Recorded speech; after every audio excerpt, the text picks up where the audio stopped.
नमस्कार दोस्तों, आपके एग्ज़ाम के लिए पहले से ही ढेर सारी शुभकामनाएँ। कल एग्ज़ाम है और ये यूपी यूएमएस की एक नोटिस आई हुई है, सूचना है। और इस सूचना में मेनली तो यही बताया है कि ये कंप्यूटर बेस्ड एग्ज़ाम होगा, ऑनलाइन मोड से होगा।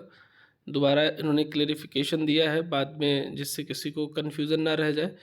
और इस पे ये दिया गया है कि 2 पालियों में 6 फरवरी को एग्ज़ाम होगी। उक्त परीक्षा हेतु प्रवेश पत्र निर्गत कर दिए गए हैं, तो लॉगिन पोर्टल से जाके लॉगिन करके आप डाउनलोड कर सकते हैं। और मिनिमम क्वालिफ़िकेशन मार्क्स भी इन्होंने जो है अभी से बता दिया है, यानी 40% जनरल, ईडब्ल्यूएस और ओबीसी कैटेगरी के लिए इन्होंने रखा हुआ है कि अगर इतना परसेंट मार्क्स आएगा तब आपका रैंक बनेगा। 35% एससी एसटी के लिए रखा है। और जिस केस में अगर 2 कैंडिडेट का मार्क्स जो है इक्वल हो जाता है, तो उस केस में ये 5 पॉइंट दिए गए हैं, वो देखा जाएगा। Total marks of the tied candidates, पहले टोटल देखा जाएगा, फिर उसमें देखा जाएगा कि जिसका उम्र ज़्यादा है, date of birth of the tied candidates, older candidate placed higher on the merit list. तो जो ज़्यादा उम्र का होगा उसको जो है पहला प्रायोरिटी दिया जाएगा टाई के केस में। नंबर ऑफ़ रॉन्ग आंसर्स देखा जाएगा, जिसके कम रॉन्ग आंसर होंगे उसको प्रेफरेंस दिया जाएगा। Negative marks of the tied candidates यानी less wrong answers, negative marks placed higher on the merit list.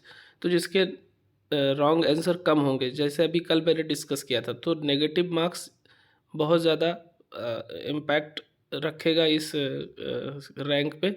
Total marks in the core section of the examination conducted, जो आपका कोर सेक्शन है subject का, उसको इन्होंने priority दिया है। अगर उसमें मार्क्स आपके ज़्यादा हैं और इसमें कम है, ओवरऑल आपका मार्क्स टाई हो रहा है किसी से, तो जो कोर सब्जेक्ट में ज़्यादा है जिसका, उसी को प्रेफरेंस दिया जाएगा। Application number of the candidate, earlier application number being placed higher on the merit list. तो यहाँ देख लो, जल्दी अप्लाई करने का ये भी फ़ायदा होता है, जो जल्दी अप्लाई किया होगा उसको प्रेफरेंस दिया जाएगा। तो ये थी जो इन्फॉर्मेशन, जो नोटिस इन्होंने जारी की है। तो इस चीज़ को आप लोग ध्यान रखिए, 40% जनरल, ईडब्ल्यूएस एंड ओबीसी के लिए है।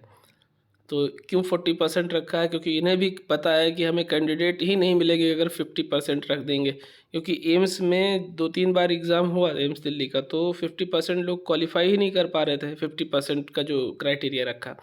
तो इसीलिए इन्होंने डाउन करके रखा है। इट मीन्स कि पेपर अच्छा खासा होगा, आप लोग अपनी तैयारी बेहतर करके जाइए। और जितना भी हो सके, अभी समय है, आप पढ़ के जाइए।